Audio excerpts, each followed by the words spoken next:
Grüß euch miteinander und herzlich willkommen beim Jungfrau-Zeitung Panorama aus Rinkenberg. Unsere Top-Themen. So will man verhindern, dass geflüchtete Menschen aus der Ukraine im Kanton Bern ausgenutzt werden. Wir schauen vorher auf das Tanzfest, das im Mai zu Thun ist. Und nach dem Aufstieg können die Thun Tigers den ersten Heimsieg der Saison verbuchen. Jetzt aber zuerst mal noch aktuelle Kurzmeldungen aus der Region für euch. Deutlich weniger Lawinenopfer. In der Wintersaison 2021-2022 ist weniger Schnee gefallen als in den vergangenen Jahren. Das wirkt sich auf die Lawinenunfälle aus. Trotzdem sind in dieser Saison 12 Personen wegen Lawinen umgekommen. Regionale Schwingfest. 3 Sieger aus dem Kanton Bern. An diesem Wochenende war in Sachen Schwingfest einiges los in der Schweiz. Für die 3 Schwinger vom Bernischen Kantonalen Schwingerverband Schwander Severin, Eschbacher Matthias und Schumi Lukas war es sehr erfolgreich. Sie alle sind an einem regionalen Fest zum Sieger gekürt worden. Einkauf im Laden ist wieder gefragter. Durch die Pandemie haben die Onlinehändler in der Schweiz in den letzten beiden Jahren Aufschwung erlebt. Langsam leitet sich das aber wieder. Auch international haben die Menschen wieder mehr in den Läden eingekauft. Der Kanton Bern hat Massnahmen gegen Ausbeutung präsentiert. Es geht um geflüchtete Menschen aus der Ukraine. Pro Tag kommen zwischen 100 und 150 Menschen an. Es sind hauptsächlich Frauen und Kinder. Und gerade sie sind speziell gefährdet, ausgenutzt zu werden. Darum sind jetzt Massnahmen präsentiert worden. Mein Name ist Alexander Ott, ich bin Co-Leiter Polizeiinspektorat und leite die Taskforce Ukraine für die Stadt Bern. Es ist so, dass wir mehrheitlich jetzt Personen aus der Ukraine kommen, das sind Frauen und das sind Kinder, zum Teil auch junge Frauen. Die sind in ihrem Heimatland völlig entrissen worden von ihren Strukturen und jetzt sind sie da, sind zum Teil noch nicht untergebracht, sie haben noch keine Gastfamilie und durch das ist die Vulnerabilität. Also das heisst, dass sie anfänglich sind für eben solche Missbrauchssituationen. Wir lassen sie arbeiten etc. ist das besonders hoch. Und was kann da die Stadt Bern dagegen machen? Wir haben jetzt innerhalb dieser Taskforce verschiedene Sensibilisierungsmaßnahmen. Der Lead dieser Kampagne hat hier das Staatssekretariat für Migration. Dort, wo wir jetzt mit einer Plakatkampagne fahren und wir eben hinweisen, dass man zum Beispiel nicht so mit irgendwelchen dubiosen Gastgebern in Verbindung setzen, dass man aufpassen, dass man im Netz für Kontakte schließt etc. Das ist ein ganzer Massnahmenkatalog. Ja, zum Beispiel, dass man nie den Reisepass abgeben jemandem, dass man Angebote, die man bekommt zum Arbeiten, soll man sich an die Behörden wenden, weil es braucht zuerst eine Bewilligung zum Arbeiten. Wir prüfen dort nachher mit dem Amt für Wirtschaft auch wiederum prüfen, sind das richtige Rahmenbedingungen, stimmen die Löhne, werden auch Sozialabgaben erhoben. Also auf keinen Fall irgendwo arbeiten, wo man falsche Versprechungen macht. Wir erreichen sie durch verschiedene Massnahmen, indem wir eben Sensibilisierungsmassnahmen machen. Am Bahnhof zum Beispiel wird in Kürze werden dort Plakatstände stehen. In dem Empfangszentrum, im Bundesasylzentrum, tut man auf das aufmerksam machen, aber auch in den Unterkünften, in den Kollektivunterkünften werden speziell diese Thematik wird mit ihnen angeschaut. Und wir haben auch die Flyer übersetzt in verschiedenste Sprachen, dass sie sich dort informieren können. Aktuell haben wir 1, 2 Hinweise, wo wir nachgehen. Uns geht es aber vor allem darum, dass man gar nicht in die Situation kommt. Das ist für uns eigentlich die Botschaft. Und wir wollen auch niemandem Angst machen, aber wir wollen einfach warnen davor, dass man sich eben nicht an dubiose Leute wendet. Von der Hauptstadt wechseln wir jetzt auf Thun. Dort ist im Mai das Tanzfest. Und beim bekannten Tanzspaziergang, der dann ist, sind 26 regionale Tänzerinnen und Tänzer dabei. Unter anderem Anja Strubhaar. Sie ist in Thun aufgewachsen, wohnt mittlerweile aber in Deutschland und freut sich sehr auf einen Besuch in der Schweiz.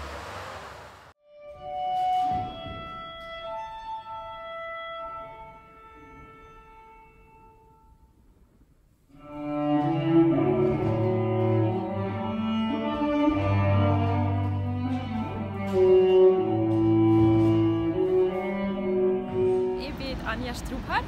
Ich bin in Thun aufgewachsen, also ich bin in Heimberg geboren, in Thun aufgewachsen und ich bin Tänzerin von Beruf und lebe mittlerweile seit 15 Jahren in München. Und genau, komme aber immer gerne in die Heimat zurück, wie jetzt zum Beispiel für das Tanzfest im Mai. Wie bist du zu dem gekommen? Ich habe vor was sehr schmal war, 2019, habe ich ein Mail bekommen von der Organisation, von der Agata und der Lucia. Und die haben mich beide einfach noch gekannt von der Zeit, als ich noch in der Schweiz war, als ich noch meine Tanzausbildung in der Schweiz gemacht habe. Ich habe ein Jahr Tanzausbildung in der Schweiz gemacht, in Bern. Und die haben mich einfach gekannt. Und ich habe das Mail bekommen und war mega überrascht. Ich dachte so, wow, irgendjemand erinnert sich noch an mich. Und ich habe einfach geschrieben, sie suchen Tanzschaffende aus der Region und ob ich Lust hätte, an diesem Tanzfest mitzumachen. Und ich habe es mega cool gefunden und ich habe mich extrem gefreut. Und genau, habe auch dort mitgemacht, Gott sei Dank. Und jetzt ist es schon das 3. Mal, dass es stattfindet. Und das ist auch cool. Habt ihr da schon angefangen zu proben? Nein, noch nicht, ehrlich gesagt. Also ich bin in Kontakt mit meiner Schwester. Wir sind als Trio unterwegs, wenn wir so freischaffende Sachen machen. Mit meiner Schwester am Cello und noch einer zweiten Tänzerin. Und im letzten Jahr sind wir zu dritt aufgetreten. Vor 2 Jahren sind nur meine Schwester und ich. Und jetzt diesmal sind wir auch wieder nur zu zweit, weil meine Schwester diesmal nicht kann. Und darum macht sie uns Musik quasi vom Band. Und da sind wir jetzt schon so ein bisschen zusammenhalten und schauen, was wir an Musik wollen, wie wir das zusammenbauen wollen. Aber so richtig konkret proben tun wir noch nicht. Das kommt jetzt gleich. Du tust ja auch selber choreografieren. Was inspiriert dich da so? Eigentlich auch. Ich finde den Kontakt zur Musik einfach sehr wichtig. Also ich habe das sehr gerne, den Austausch von der Musik mit der Bewegung. Also mich inspiriert vor allem eigentlich Musik.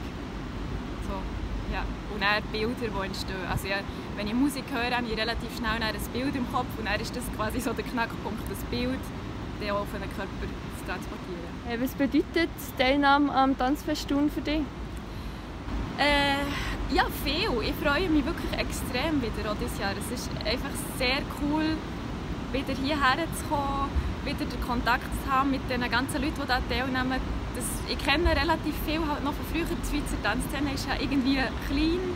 Und es ist auch schön, dass man hierher kommt und sich wieder trifft, wo man irgendwie Leute, die man halt eben das ganze Jahr nicht gesehen hat. Und dann trifft man sich hier wieder und zu sehen, was machen die und überhaupt einfach die Chance zu haben. Also ich finde, das Engagement von der Organisation ist riesig und die machen das ganz toll.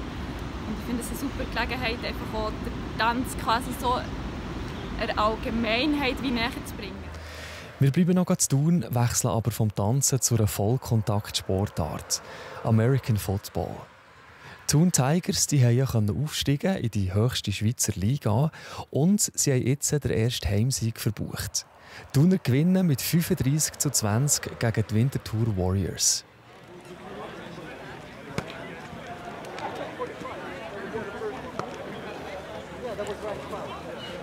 Sehr, ich würde sagen, sehr zufrieden. Wir haben gewonnen. Wir haben den ersten Sieger NLA geholt. Und es war ein guter Teamwin. So etwas macht Spass. Das war super. Also wir haben hier eine super Truppe. Wir wünschen uns gar keinen Import. Wir haben eine super O-Line. Unsere Defense ist richtig tough. Unsere Receiver sind immer on point. Und wir brauchen keinen Import, weil wir einfach gute Leute von Thun haben. Und das ist alles, was wir brauchen. I've coached in college, coached in the professional league, in the NFL. They're tremendous. They're a really talented bunch of guys. They really are. I was telling several people this earlier. When you play here, there's nothing like it. You got the lake over here. You got these beautiful Bernese Alps all around you, and you know the trees are going to get green here, and the mountain over there is going to get green. This is unbelievable. I send my friends pictures from here. They can't believe this. You really play in it? I said, yeah, that's where we play. Ja, ich glaube, wenn man mit dem ersten Sieg in NLA Vereinsgeschichte schreiben kann, dann kann man global zufrieden sein. Aber ich finde auch, ich selber persönlich bis jetzt zufrieden. Wir können physisch dominieren, wir können das Run-Game etablieren und darum durchaus einen gelungenen Tag, finde ich. Was hat sich verändert von letztes Jahr zweithöchste Liga zu diesem Jahr höchste Liga? Ja, also natürlich merkt man, die Geschwindigkeit ist grösser, es geht alles ein bisschen schneller, es ist alles ein bisschen physischer. Aber ich wusste, dass wenn wir unser Zeug machen und wir dranbleiben, dass wir da sicher eine Rolle spielen in dieser Liga. Ja, was macht der Sport aus? Wir könnten jetzt nicht sagen, ja, die Klassiker, ja, es ist richtig männlich, man kann ineinander eintatschen und so weiter. Aber ich finde, das ist gar nicht unbedingt das, was ausmacht. Ich finde, im American Football, es ist so ein Team, ein Sport, das das Team noch viel mehr braucht als jedem anderen Sport. Dass wir alle zusammen arbeiten, das funktioniert. Ich finde, das ist in anderen Sportarten wie Shooter ist noch ein bisschen mehr so, dass man Einzelspieler etwas machen kann. Und im Football ist das eigentlich nicht so. Und ich finde, das der Team Spirit, der da im Football herrscht, ich finde, das ist für mich einer wirklich der Grund, wieso ich diesen Sport mache.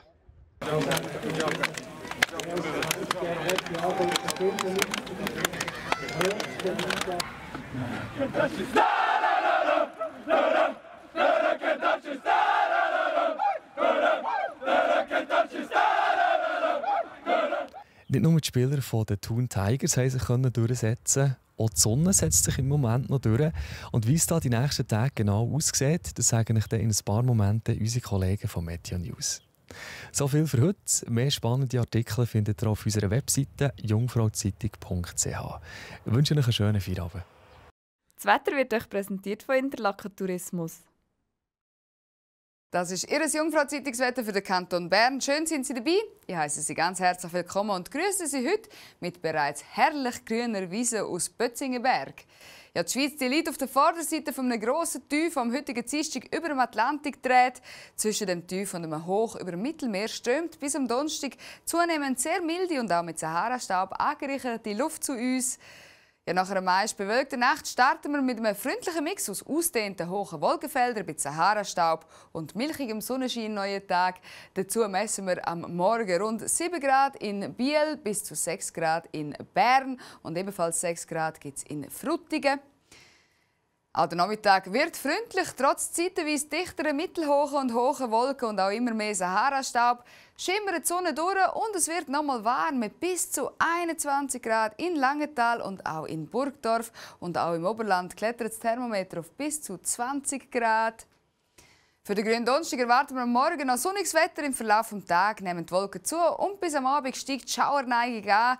Der Karfreitag der zeigt sich wechselnd bewölkt. Entlang der Berge kann es auch noch ein paar Regentropfen geben. Am Kar-Samstag erwartet uns ein Mix aus Sonne und Wolken. Dazu geht eine schwache bis mäßige Brise im Flachland.